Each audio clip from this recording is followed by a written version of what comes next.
Hi, everyone. Welcome. My name is Elena Martinez, and I'm the technical manager for this session. This session is using Shop Along to understand people's lived experiences in food environments, application and stakeholder engagement in Tanzania and Benin. Thank you so much for taking part in ANH 2025. We're looking forward to a robust and interactive session today. And so now I'd like to introduce Dr. Lily Blishnaska from the International Food Policy Research Institute. Thanks so much. Over to you, Lily. Thanks, Elena, and welcome everyone to our learning lab. Good morning, good afternoon, and good evening from wherever you're joining us. We'll be presenting today and discussing shop-alongs and how to use them to understand people's lived experiences in the food environment. And I'm here together with my colleagues, Nishmeet Singh from the University of Edinburgh and Ampadiata and Elise Iuhiria from IFPRI. And I hope you can now see my screen in presentation mode. The objectives for today are really to gain knowledge around the different visual and observational methods available for understanding the lived experiences in the food environment, but primarily to focus on shop-alongs, what they are, how to use them, and some of the best practices around data analysis of these observational methods and communicating findings back to stakeholders. The structure of the lab, I'll start with a little bit of context of where this work fits in, and then we'll go over the visual and observational methods, which then we'll have a chance to discuss in the breakout group. We'll share examples from our experiences in Benin and Tanzania, and again, spend some time in breakout groups to discuss the shop-along method. And then we'll close out with the best practices in analyzing and data and communicating results through participatory approaches. We'll have about 15 minutes of Q&A at the end, but if you do have questions, please post them in the chat and we'll try to get to them during the presentations as well. So just as a way of background a little bit, this work on the shop-alongs was part of the FRESH end-to-end approach.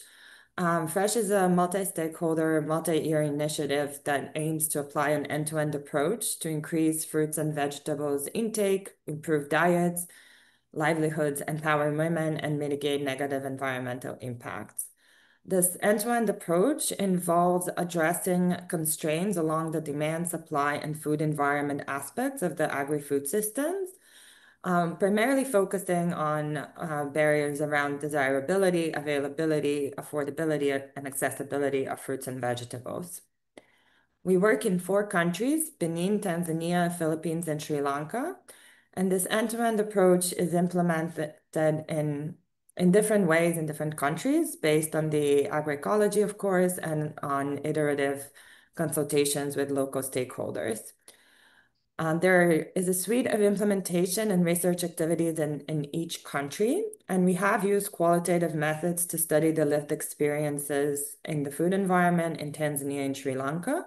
And we've used these shop-alongs specifically in Benin and Tanzania to understand the lived experiences and drivers of food choice with respect to the food environment. And now I'll pass it over to my colleague Nishmeet for the overview of the visual and observational methods. Nishmeet, over to you, and you have 15 minutes. Yes. So as Lily mentioned, that under FRESH, the qualitative research aims to understand the drivers of food choice. And one of the ways that we are doing is it by using visualization and observation methods, and Shop Along is one of those. So here is one conceptual way, a framework developed by Christian Blake and colleagues that outlines different components of the science of food choice, right? So when you look at the science of food choice, it helps us understand the why or the drivers of food choice. That is what we're aiming to understand from this, from the use of visual and observation methods. And it is important to understand, what people choose to buy and eat, and including the role of food environments in shaping dietary habits. So the food environments basically sit in the what, but interact with the how and the whys to shape what we eat and leading into our dietary habits. So So for the context, like ours, where we're going to discuss Benin and Tanzania, where food systems and food environments are changing rapidly. One of the ways in which food environments have been described by Cristiano and colleagues is the interface where people interact with the wider food system to acquire and consume foods.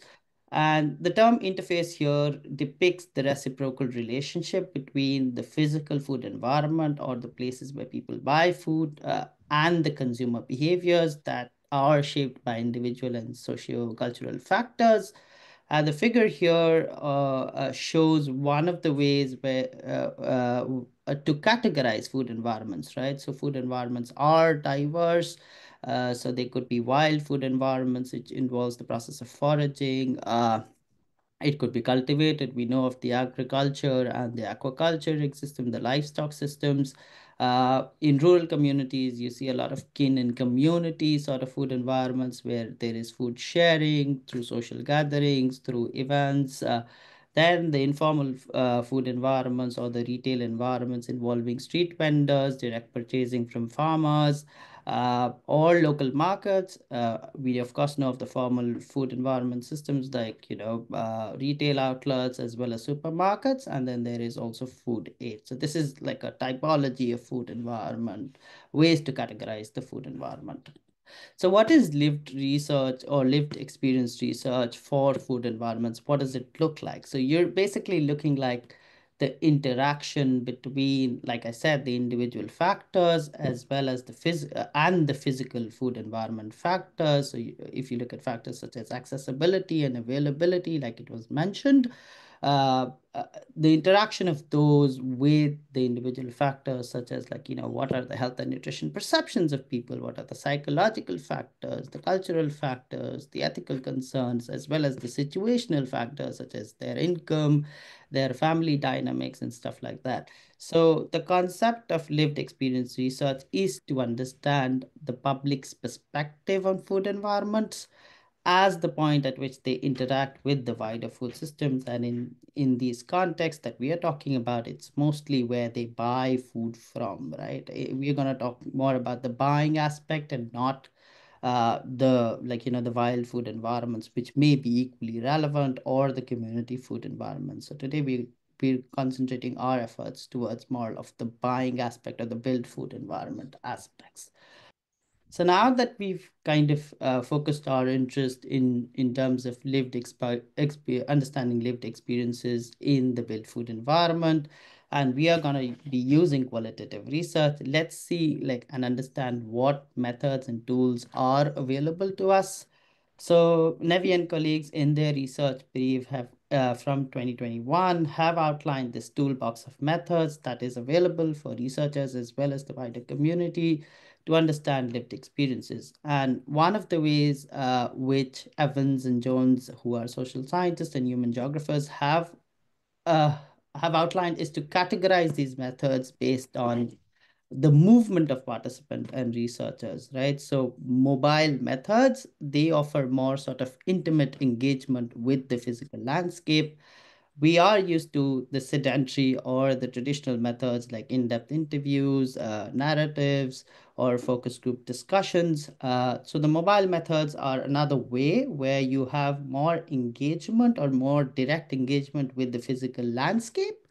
So these methods include more sort of community observations or go along tours, which are an overview of the shop along methods that we'll be talking about. And there are these hybrid methods like photo elicitation and shop-alongs and cook-alongs, which involve the interaction on the move as well as an interview element. So the choice of method really depends on what you're looking to sort of gather from the method that you're trying to implement. So your research objectives, basically. But this is the whole sort of toolbox of methods that is available.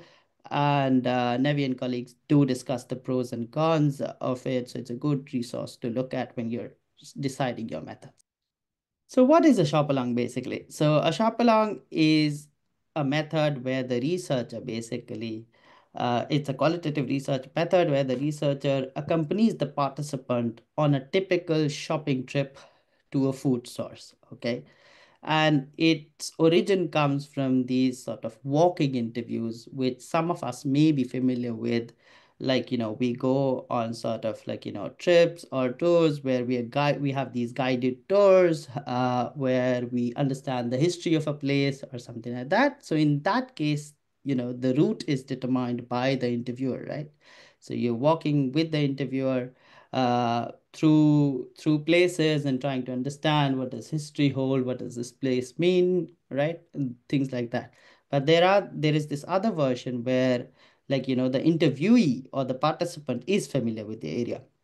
And that's where the shop along comes in. So the interviewee or the participant knows the area better than the interviewer. So you ask them for guidance. And that's where, like, contexts come into place. It encourages the participant, like, it gives with a sense of connection with the environment and allows them to also reflect on something such a normal, right? That's food buying is a normal daily activity. So it encourages them to reflect on the dynamics and its impact in their lives. And what it does to a researcher is gives them a unique and a realistic access to lived experiences. You could discuss like things like, a mix of their shopping plans, their travel routes, the physical location, food selection, food preparation, right? Based on what you've selected, and like, what happens when they start navigating or interacting with their food environments and leading up to their eating patterns and family food preferences. So the whole sort of some of these elements, many of these elements of drivers of food choice really come into being when you start sort of navigating that space.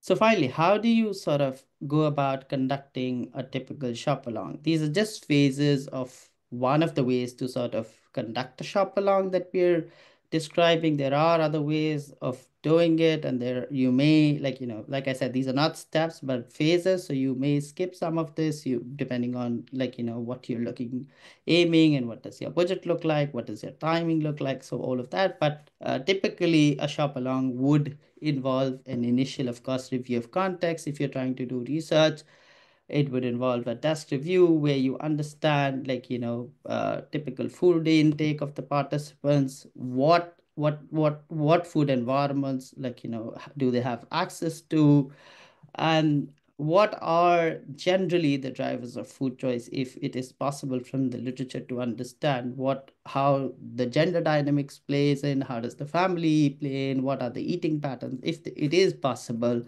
to understand some of that. And what this step or this phase would lead to is generally, like, you would have a research protocol, and then you would understand also, like, interact with local researchers to understand the survey norms in these communities, right? Is it okay for an external researcher to really come in and accompany the woman, right?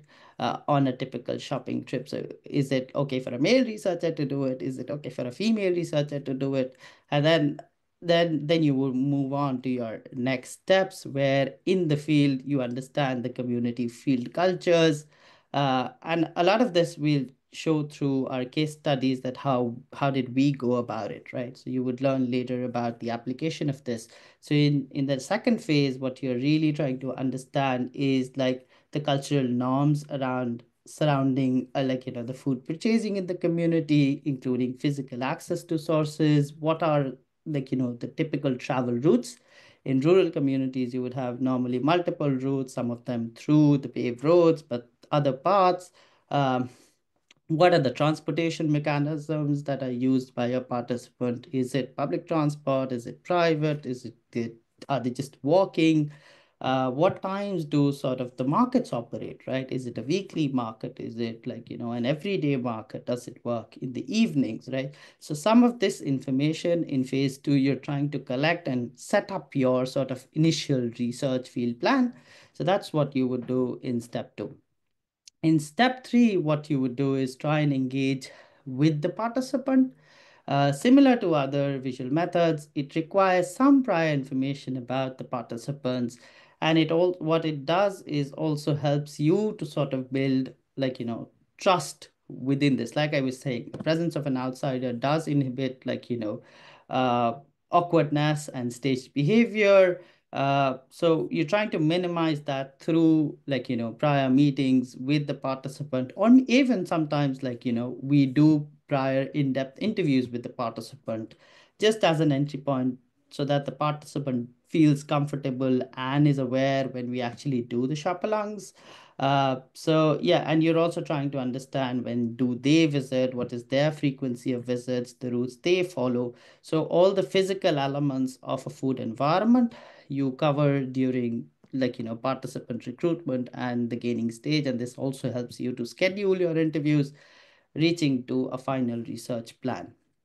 So while on the shop alongs, right, one of the ways that I said is you observe. So there is a lot of observation. So the researcher joins the participant at an agreed location, which could be the food source or your home in generally rural communities, but it could also be a supermarket if you're doing it in an urban setting. And this is useful again. So if you are interested in, say, for example, understanding physical accessibility or convenience, right, you would generally start from the origin, which is generally a home or work, rather than meet the participant in a supermarket. So this is just one example, right? And what happens is during you're observing their interaction with the vendors. In supermarkets, you are observing their interaction with food aisles, with promotions, with marketing and advertising. In rural communities, you're trying to understand interaction with vendors and things like that, right? So these are all observations that a researcher does. And then if you plan to do interviews, right, at the store, or it may be at the home, at the participant's home, generally people do brief interviews, which is more about follow-ups from selected market observations to clarify behaviors and impressions, to understand the dynamics of their relationship with their food choice, as well as the vendors and how they navigate the physical market infrastructure, right? We understand that infrastructure is an important point in the food environment. So how does the participant really navigate through all the information that's available to them as they see it, and the researcher is trying to really comprehend that. So, and generally, between observations and interviews, you allow the participant a short break, but you also don't sort of let them, get away with their thoughts. And so the timing of it also matters in certain cases. Yeah, I think I'll just stop there and hand it over to Lily. Thank you. And I'll pass it over to my colleague Ampa to share our experience from Benin. Ampa, over to you, and you have 10 minutes, after which please pass it over to Nishmi. Thanks everyone for joining online. So presenting now the planning and the application of the Chapalong in Benin. And as a context, I mean, this Chapalong activities is a component of a larger fresh qualitative research study in Benin, and then which aim to understand and identify the driver of food choice among adult women of reproductive age living in urban and rural settings. And the study was conducted in two departments, the Atacora in the north and the Atlantic in the south. And the participant was sampling randomly through a consultation with local leaders. And finally, 12 Chapalong interviews were conducted in rural and peri-urban or urban area. Now, in terms of process, first of all, the enumerator explained well the different steps of the Chapalong, and in our case, there we find that we find some of the eligible women who refused to participate because they had no more money to for shopping, and this even though they was assured that any amount of money was considered. And So once they agree, the enumerator and the participant find a suitable date and time slot, and this depending on the participant plan and the availability of the market, because I mean, in some area they depend on weekly market. So this is a plan, something to keep. And after this, the enumerator asks the participant to decide the preferred flow of step of the shuffle along. And in our study, we have complemented the shuffle along with a short in-depth interview, as what Ms. Smith said earlier, that I mean we could have a small interview to complete, and the participants have decided with the interviews to be done before or after the walk, and the participants have to choose the market they will visit, and the enumerator have to adapt to the participants' pace, because I mean we have some participants that spend much more time negotiating, interacting on the road with people they meet, and even on the market. So next slide. Yeah, now in terms of process mainly, during the shop along, the researcher or the enumerator have to keep observing everything. So everything. These include all the aspects that is related to the transportation to the market, and the interaction in the market, or everything that is driving the participant food choice, right? And finally, at the end, after the shop along, when they are back at home, this could organize the debrief discussion, reflect on the observation and versus the response, even the response that was given in this the short in-depth interview, right? And those discussion was in our case most focused on fruit and vegetable. Next session. And as SEND, we recognize that the chaperon is inexpensive and easy to set up. And another important thing is that the work give both participant and enumerator time to reflect on, and it also, increase the rapport between the participant and the interview, which can help to improve clarity. And we had a couple of examples, saying this. And this is like an example here, where, a woman said at the beginning that they often eat fruit at home, but at the end, after the work, when the interviewer asked her why she didn't buy fruit, she replied just that in reality, she just occasionally buy food. So that's why, how important, the work is given confidence to the participant and the enumerator. Next. Now, in terms of challenge, when in a rural area, participants mainly obtain fruit and vegetable from garden or home garden. Like in our case, where we had only one of the 6 interviews, women who have brought fruit. So there is definitely a need here to adapt the Chaperon guide to consider the other sources of food and vegetable in addition to the market, right? And in the other hand, we also there was one participant at the beginning of the survey who spent more than the usual before realizing that the food expenditure would not be reimbursed by the study team. And and the team have readjusted to provide additional measure to ensure that participants clearly understood that the chaperone should be as usual as should be as their usual one and with their own money, right? So I will stop there.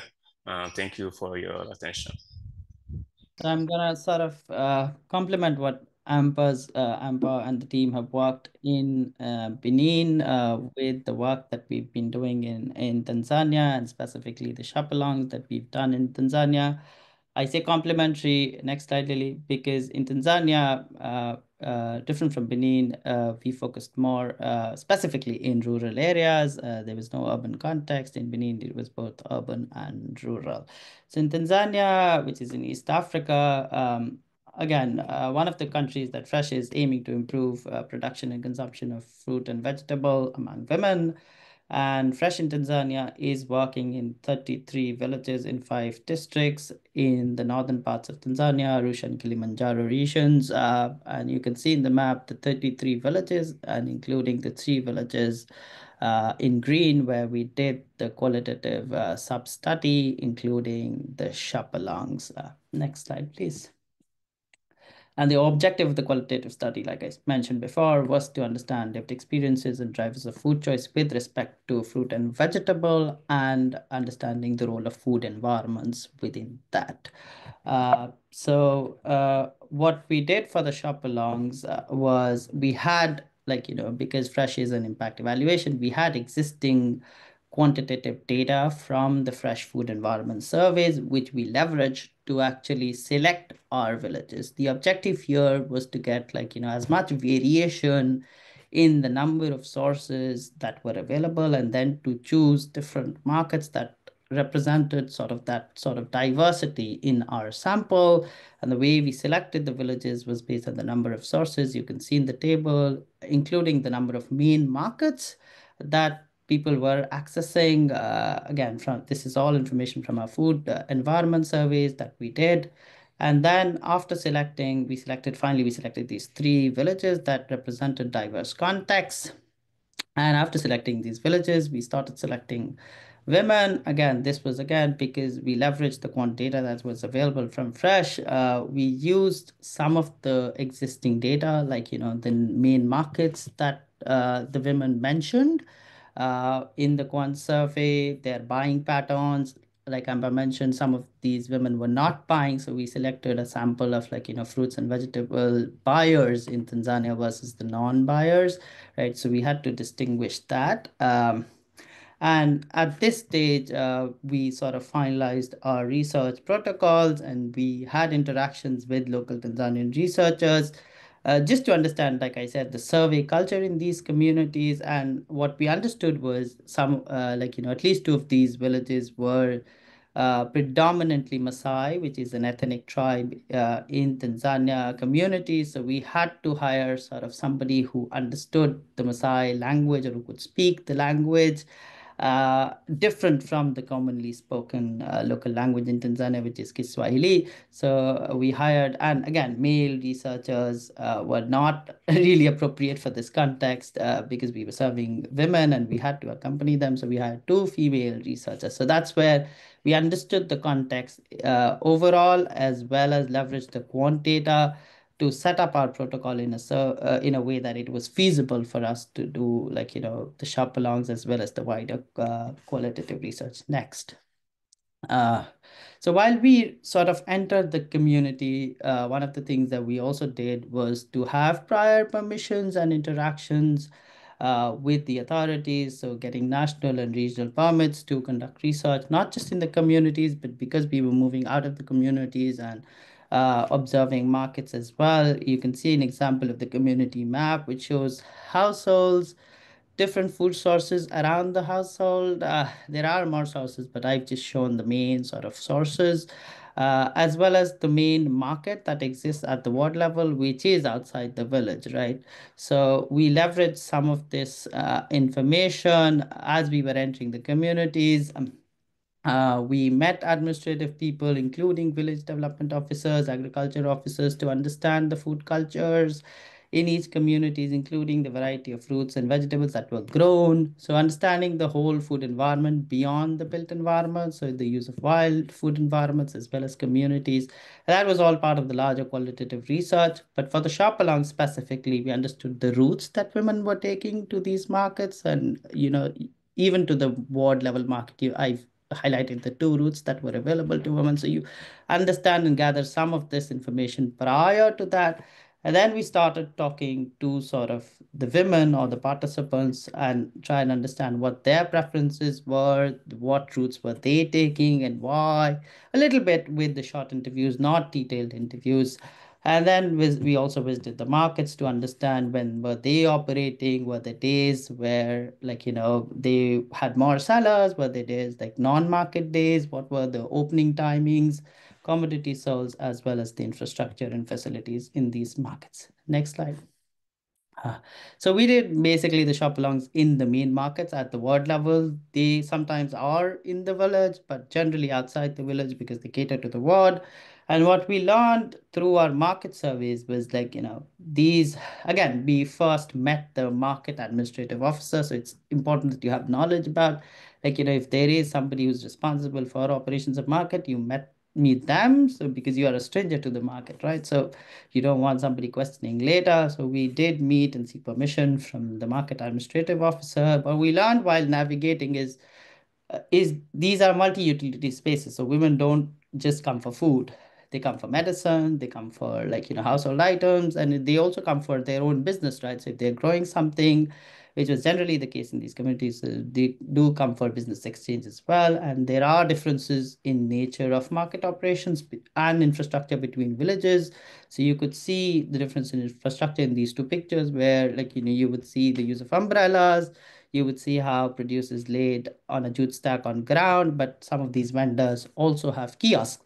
So when you start seeing these things, you start thinking about questioning the women around how did they choose? Why do they choose something that's laid on ground vis-a-vis the kiosk, right? Are the kiosk items more expensive? Or is there a quality difference? So these are the questions that come to mind when you think about the actual shop longs, but you visited the market before. So that's again very useful, and it was useful in our case. Next slide, please. So in our case, what happened during the shop alongs? So we arrived at women's home, which was generally the starting point for the shop alongs, and is the case with many sort of rural contexts. We understood from the women whether they were walking or using public transportation, and based on their preferences or choice, we did the shop alongs. And while we were navigating the landscape, what are you really trying to observe? And what you're doing is also the conversations here are not generally researcher led. You're allowing the women to interact with you, and things that they generally discover include what their shopping list for the day. So what do they plan to buy beyond food? It could be food, but it could be beyond food as well. And the purpose of really visiting the food source or the market, right? You discuss the landscape and physical accessibility, the seasonality of it, right? You would see some wet trenches in the rain. How does this change? How does this change in the winter? How do you navigate dust? Mode of transport, including the cost, availability, and those things. And when you're really at the market, again, like I said, you observe, as the participant looks at elements, skips, misses, interacts with the vendor.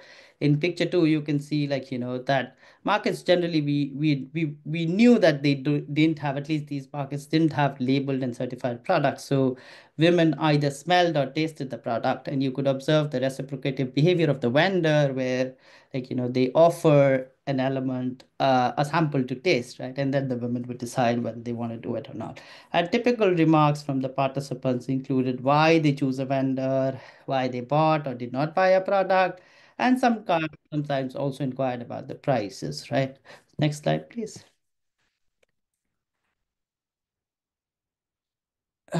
Next slide, Lily. Yeah, thank you. So we conducted short interviews after the shop alongs. So the participants were allowed to take a break or carry on with their work. And during these sort of short interviews after, we generally inquired about their behavior in the markets, but we also learned about how they say, for example, store fruit and veg, which has implications for food safety as well as preparation. You could see that in the picture. One of the ways in which they were storing was using these plastic crates. In other ways, they would just lay it on the ground. The other thing we also learned about, we put the whole basket in display, as you can see in picture two, and learned about how food or family preferences change. So who would generally eat the banana? And they would say, like, it's generally the kids. And they would buy also quantities based on the number of family members. So if you see on the top left, you would see 4 oranges there, right? And those depend really on the number of members or the number of kids in the family. So those are the insights that we were gathering. And in the final picture, in the third picture, you would see an occasion where we were able to actually talk to the woman while she was cooking, and then we learned about the recipe, the ingredients, and any sort of foreign ingredients or culturally how that has infused in their food. In terms of challenges, like Ampa mentioned, and I mentioned before, the presence of an outsider really is the main sort of challenge in this. And what we did was spend time in the community, become a member of the community as much as possible, interact with the locals, try and explain the research needs and objectives, and then also overcome the language and cultural norms through local researchers.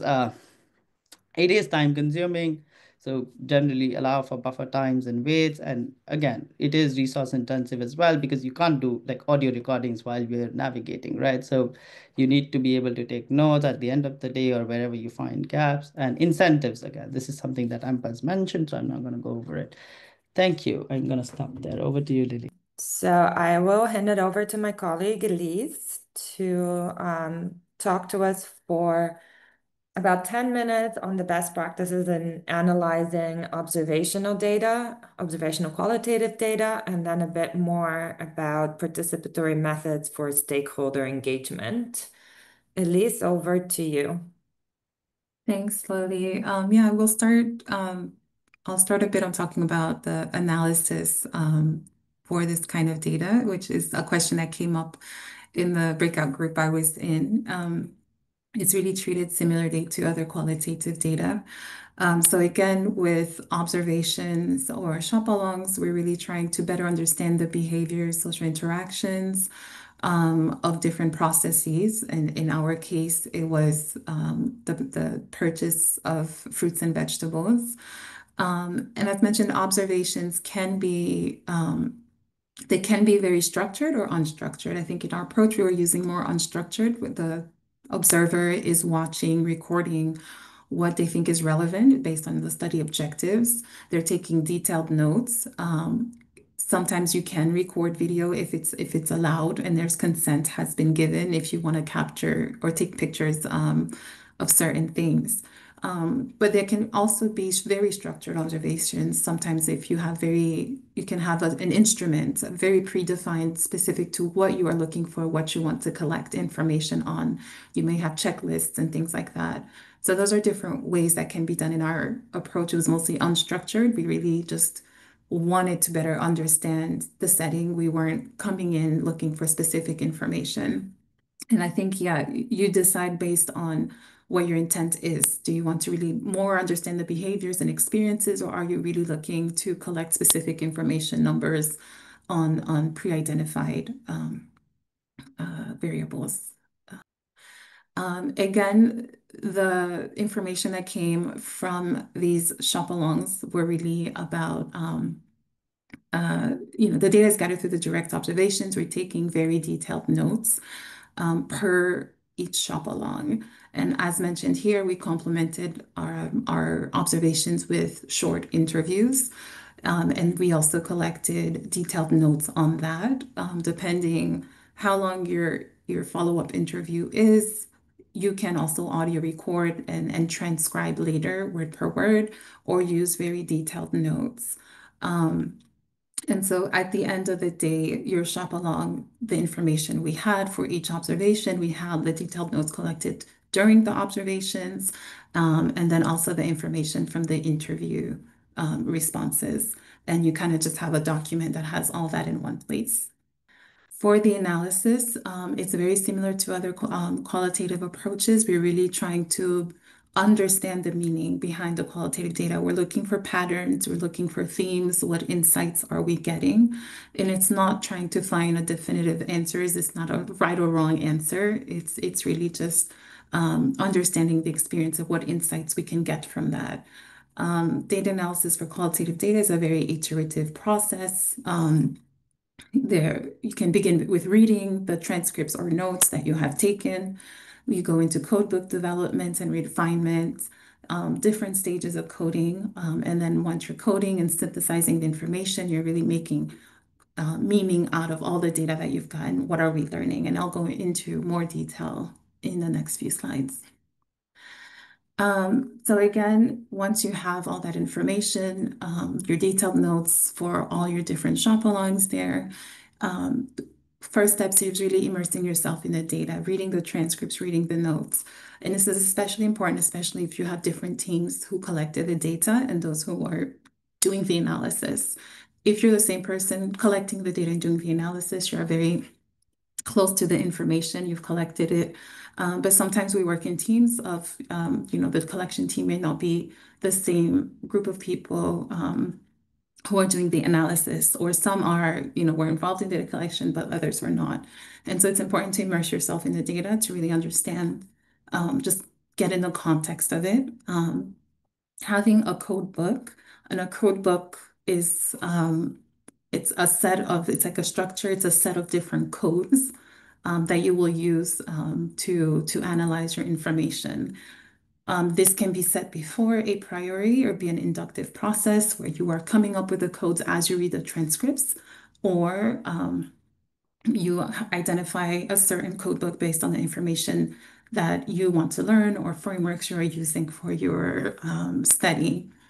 Again, the code book helps researchers to manage the different codes that are part of the analysis stage, their definitions, how are they related. Sometimes you can have, codes that are, parent codes and child codes, groups that are related. And so a code book helps to ensure that there's a definition of each code, what it means, and it can be helpful, especially if there's multiple coders. And again, the code book can be refined throughout the analysis process. Sometimes we start with a specific code book, especially a priori, and you find maybe certain codes are not relevant, or you may not need them, or you identify, code that didn't come up that you'd like to add. And so it's a very a process where you continue refining as you analyze. And I keep saying code, and I think because I work in qualitative research, but I don't want to assume.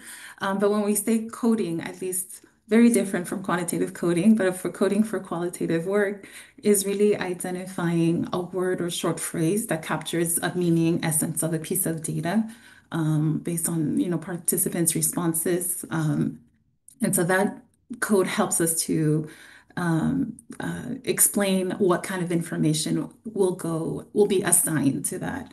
And there are different ways to do coding.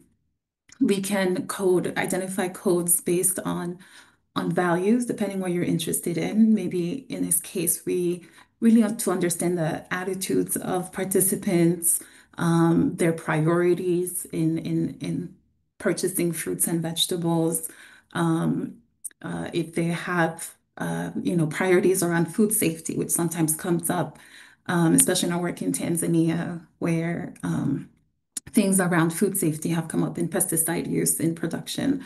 If that's a value of someone, are they considering those kinds of things when they make their decisions? And so you can have codes that are based on the values people have, or emotion coding. If you have codes around trust, frustration, and based on the emotion that is coming out of the responses that people are giving, or what you have observed, is there frustration coming up when someone is shopping and things like that, or price negotiation and things like that? So catching the emotions. So some codes can help to answer that. And then In vivo coding, these are just different ways to capture maybe exact language that people are using, or process coding, which is more around behaviors or actions being taken. And so these are different ways that we come up with codes based on the interests where we want to do. Or it could be codes that you come up with because a priori we know we're interested in transportation, we're interested in anything related to timing. So you decide based on your research what you're interested in, and ensuring that definitions are always provided so there's clarity in how things are being coded and how we are defining them. And so the coding process, again, it can take, sometimes we do different cycles of coding. It can be a first cycle where we're just coding things to your pre-established codes or identifying codes as you go along. And so as you're reading your notes, the detailed notes or the transcripts, you are reading what is coming up and selecting it into a specific code. Based on that meaning, you're assessing if there's overlap or contradiction between codes. Do we want to combine certain things because the meaning is kind of similar? Do we want to merge certain related codes into one category? Do you want to delete codes? And so we're just assigning meaning during that first process. In the second cycle, we are going organizing the different themes that are coming out from this work, from the data, finding patterns, connecting concepts, making sense of the codes. And so here we're really identifying the themes that are coming out of the work. And then also we want to review and refine, especially as you have coded a lot of the information. The themes that you've identified, are they distinct? Are there things that are related? And are they well supported by the coded data? So sometimes going back and seeing everything that's been coded under this theme, does it really belong? Does it speak to the same thing? And those are ways to review and refine your synthesis and your results. Again, things to keep in mind as coding, not confusing our own, the interpretation of respondents with our own beliefs. So really with qualitative work, we're really trying to understand the respondents' beliefs and experiences, and trying to keep that in mind and not our own beliefs. We also, if you have multiple coders, agreeing on code definitions, applying codes consistently, review meetings are helpful to ensure that definitions are being understood similarly, that we're applying codes the same way. That helps too, especially if you have big teams working on this. And then reflexivity is very important to keep in mind. Of course, we talked about bias in the group we were in, but with qualitative work, we always want to consider ourselves. How do we come into this research thinking about um, how, even during I mean, this is just not in the analysis stage, even as you're collecting data, it's important to consider this. What we bring to the research, what our feeling, like keeping that in mind is very important as we do the analysis. Next slide, please. And again, data validation, an important process in qualitative work. As you have all the findings and we've analyzed and you found the results, one step that's really important is going back to your participants and validating your analysis with participants. It helps with accuracy, it helps with interpretation, especially with qualitative work, are we having the right interpretation? And then do the findings resonate with their experience? And so this is an important step. Sometimes teams skip or forget to really find ways to always go back to the participants to validate the qualitative results with them before publishing or disseminating. And so for the next session, I'll go into some approaches we've taken within the FRESH work initiative, or FRESH approach that's become a better diets and nutrition program now. But within that work, we've tried to make sure that stakeholder engagement is part of our overall approach. whether it was in designing the fresh approach, as we're conducting the research. We want to make sure that the research is aligned with local needs, local priorities and processes, and identifying and establishing relationships with stakeholders in country to ensure that the research speaks to the local needs, but also that then it is used and taken up to inform decisions later. And having an approach that is engaging from the beginning can help to support that. And so what do we mean by when we say stakeholder engagement? Of course, stakeholders can be individuals or groups who are influenced, who influence or are influenced by the research you are doing or the work you are working on, whether directly or indirectly. And so these can be different groups from governments, from development partners, from women and farmers group associations, private sector, academia. It's the different actors who are involved in the work you're doing. For us, it was fruits and vegetables. So it went from farmers associations to local government to national government, other partners working in similar context, and identifying who these were in our context early on during the beginning of our project. There's different ways to identify stakeholders and prioritize them based on your project. But our goal was to identify and prioritize stakeholders based on their interest in the topic and their influence and knowledge of the subject matter. And these became our strategic stakeholders. So looking at both their influence and their interest in the topic, and keeping in mind that some groups may have low influence, but are important to engage and have as your strategic stakeholders. So just because they have low influence does not mean that, ignore them. They may have high interest and contribute a lot. And so for the FRESH project, our engagement was around actors across the value chain, trying to find a space for ongoing collaboration, for sharing our generated evidence, but also informing us on what kind of questions are important to answer. And so the process, again, identifying those partners, it also included understanding the existing structures in those countries. So at times we wanted to have stakeholder groups that we kind of came up, devised on focused on fruits and vegetables.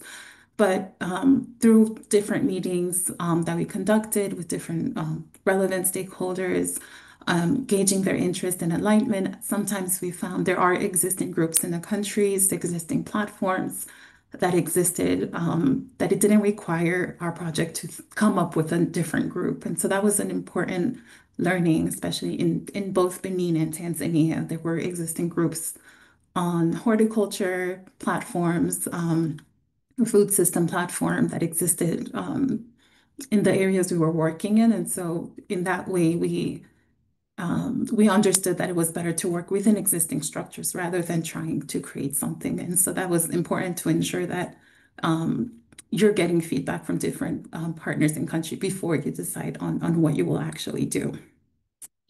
Next slide. Thank you.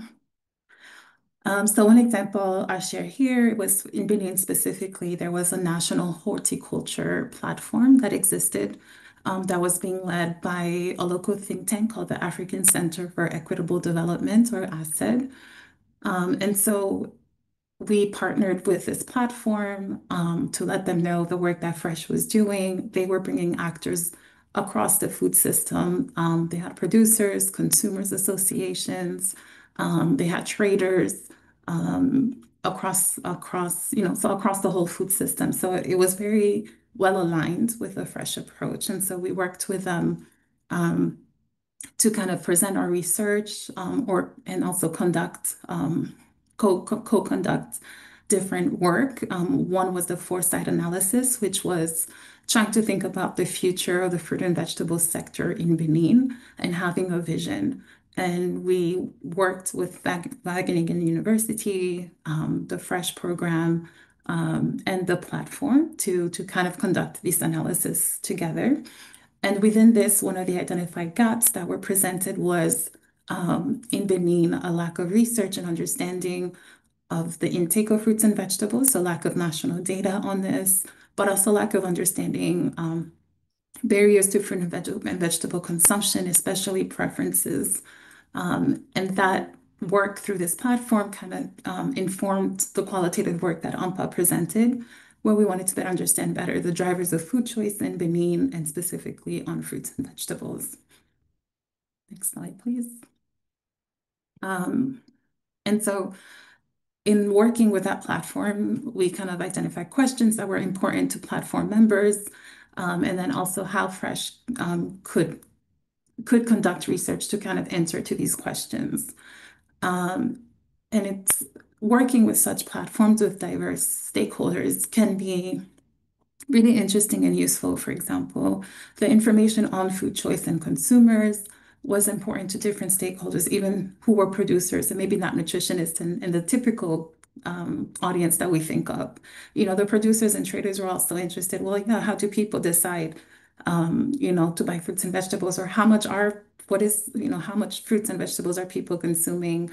Some were surprised, is there low consumption of fruits and things like that? There was information to them that was interesting, maybe not what they typically think of. And I think that's the value of working with platforms that bring together different actors. And presenting back findings as well to the platform. I mean, as mentioned, the data validation to communities is important, but also with the strategic stakeholders that you work with, presenting back these findings is also important because they are interested in it. They do want to learn from it, and it's a way to ensure that science is being shared and not held for us or for journals and things like that. And so for Fresh, we've tried to do different science conferences in countries to present the research we're doing, but also to learn about the different research in the same field by other stakeholders, ensuring we have dissemination meetings and the platform meetings of the different platforms we're working with, finding ways to present work there. Yeah, so I'll end there. I'll end there, and I think we'll go to Q&A. So I'll give it back to Lily to lead us into the next session. Thanks so much, Elise, for the presentations on data analysis and stakeholder engagement. And we managed to save a little bit of time. So we have until the top of the hour, about almost 20 minutes for Q&A. So I urge you to unmute yourself, show us your face, raise your questions, or put them in the chat.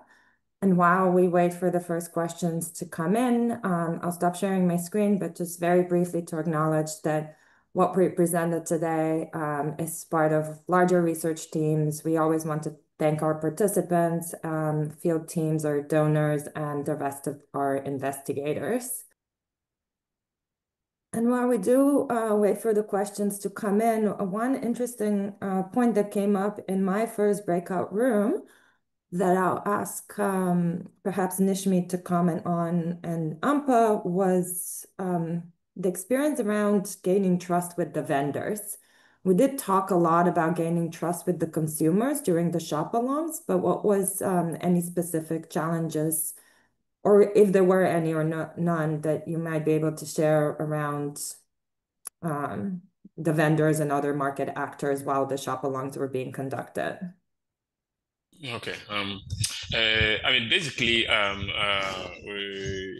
related to the vendors, there is no, big matter there. As the observer is not, accompanying the participant to shop, and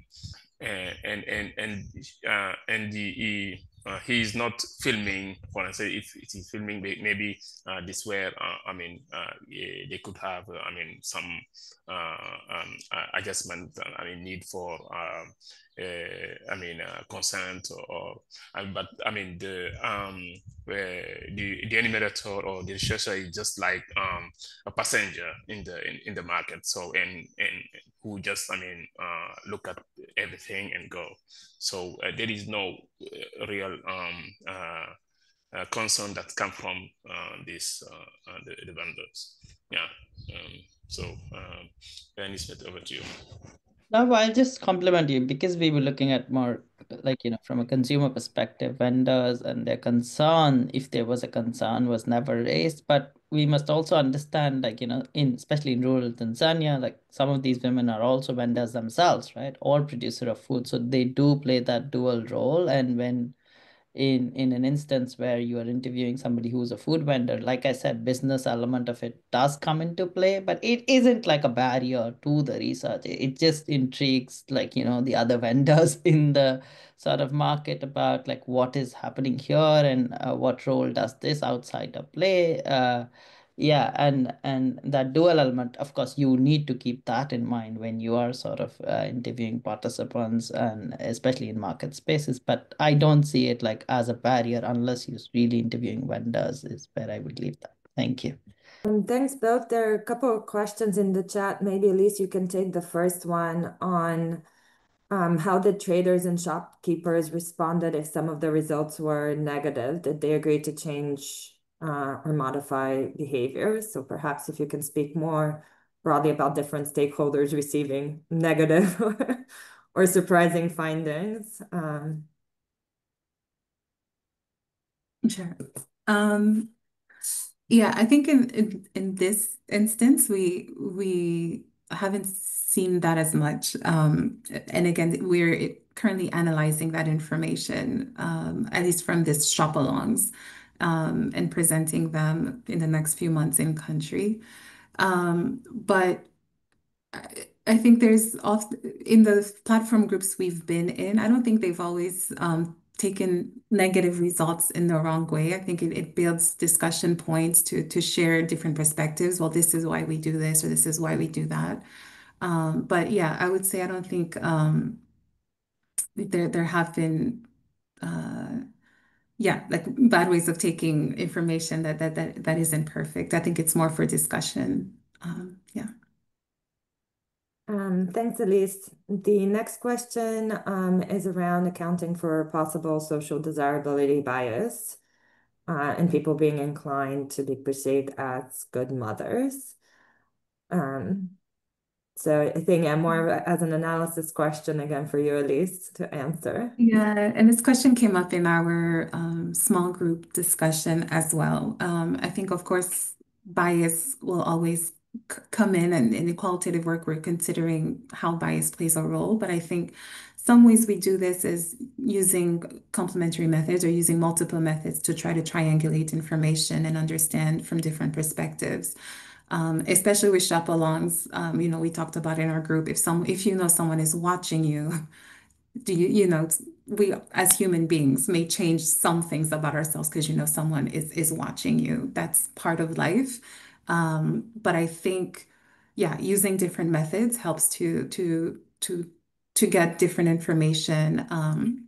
There's the example that Ampa shared in his presentation as well with, a participant in a focus group discussion. It's like, yeah, I purchased fruits. You go to the market with her and she's like, oh, no, I didn't buy fruits because I don't always, there's what we say, and it's in any method, in the qualitative interviews, we may say things that may be different in all lived realities. But I think that's why having different methods helps us to get a better, richer understanding of different contexts.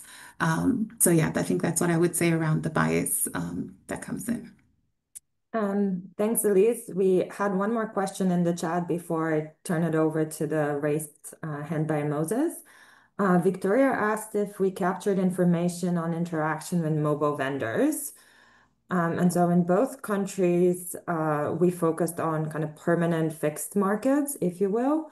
But if Nishmeet or Ampa, you want to answer that question, or really any other participant that has experience and kind of can share their experience or how they see shop-alongs working out with mobile vendors, please go ahead. Yeah, like Lily said, we did like the interactions in the markets, so not really mobile vendors, but like, when you are in communities and you encounter like mobile vendors, you generally have informal conversations, and you do like in the in-depth interviews understand the role of mobile vendors in the communities, not specifically we're not targeting them, or like, they are not the focus of the research, but you do understand like how different sources come into being, and that we did with the in-depth interviews, to understand what role do they play, but not specifically for the shop alongs. Yeah, I just stopped there. Thanks, Nishmi. Moses, please go ahead. And you've already introduced yourself in your name update, but please go ahead with your comment. Okay, thank you very much for this opportunity. I have a question. Don't you think that the presence of enumerator or a researcher during the purchasing process would in one way or another affect the real decision of the buyer or a participant, that he or she could feel shy and finding her or himself buying stuff that are not even in a plan? That's one. Another thing, I viewed the method as more useful when used to validate, meaning what, after having a particular in-depth interview, then when you observe physically what is really happening in the market, you using a shop along, we could be in a very good position to see or to validate what has been given out during the interview. Thank you. Thank you, Moses, for these questions. So I can take part of the second point that you made about the complementarity of methods. We actually discussed this in both of my breakout groups. So here we really focused on the shop along method and what it is, but in reality, in both settings, in Benin and in Tanzania, it was part of a larger set of methods, right? So in Benin, it's a larger qualitative study using in-depth interviews, focus group discussions, and other observations of the food environment.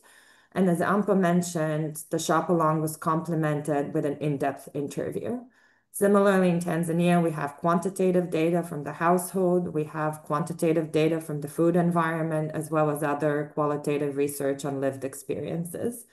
And some other participants in our breakout group highlighted, just like you did, that it's really a method that can help us complement, add context, and really understand in-depth specific behaviors. As a standalone method, it may have limitations in terms of the information it is providing. I will turn it over to Nishmeet and Ampa if you have specific examples of how you tackled that challenge of, the bias that the observer may be adding during the interview, as Elise already spoke about bias during analysis. Yes, as you say, I mean, this is a reality. I mean, this bias, I mean, this desirability bias. But what come to us, this is, I mean, the shop along was here. I mean, a strength in our case, because I mean, it was as we did. I mean,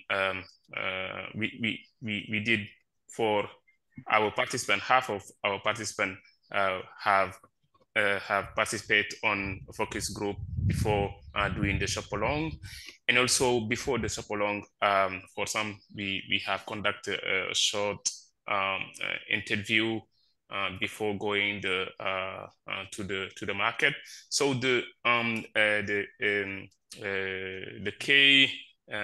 key aspect is that the work have really, I mean, provide confidence. I mean, it's allow both I mean, the enumerator and the participant to reflect on and be more confident. And I mean, they usually, I mean, say, I mean, when as I said in my breakout section, the important is to have also, I mean, enumerator that are more familiar on social techniques like ethnographic methods. So it's not, I mean, not, I mean, it's more helpful to take those experience instead of, I mean, just an enumerator from the quant